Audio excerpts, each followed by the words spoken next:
First of all, kamusta muna so far ang inyong mga bakasyon? How is it so far? Ano siya, mixed emotions. Naka-rest naman kami, pero naka-rest naman po kami. Kasi parang ilang weeks tayo before ulit mag-countdown. 1 week.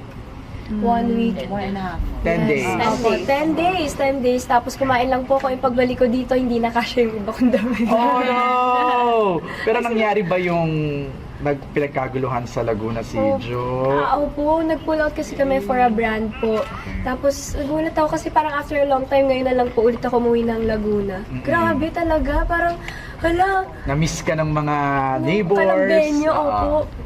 Grabe. Mika, kamusta ang vacation so far? Ako super saya, parang kain tulog lang yung routine namin doon. And I was able to, ayun, parang may mga nagdala na po si Papa ng mga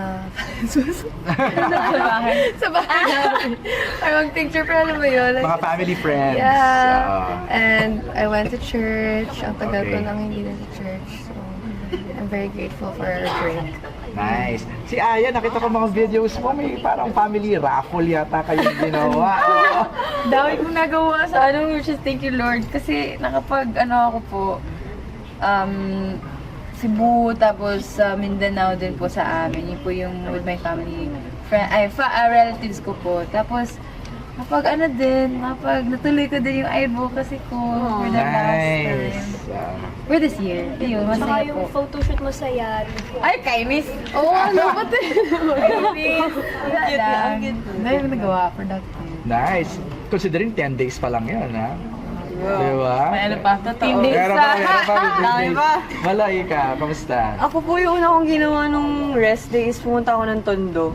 Tapos first time ko pumunta ng Tondo, Manila. Tapos, grabe, parang life-changing talaga siya.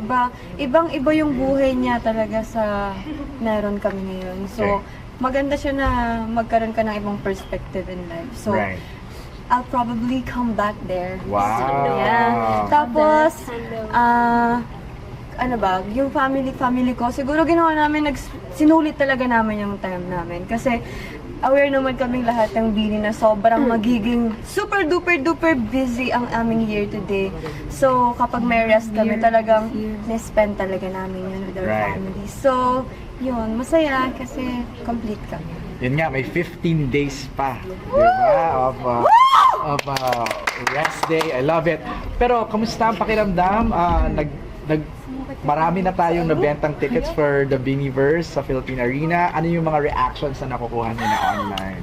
Nagulat po kami nung may mga nagpo-post na 50K yung mga nag-aabang. Oh, yes, Kasi the parang, queue. Oh. opo, kasi nga parang ilang gadgets yung nakaabang sa kanila. Ganun level. So, happy kami na na-sold out na yung first 2 sections na talagang pinakamahal.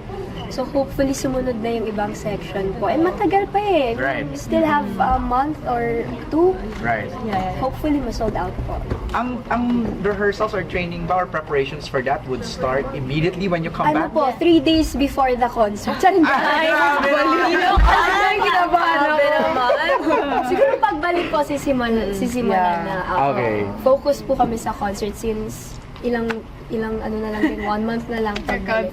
Alright. Well, good luck and enjoy the rest of your vacation. Thank you.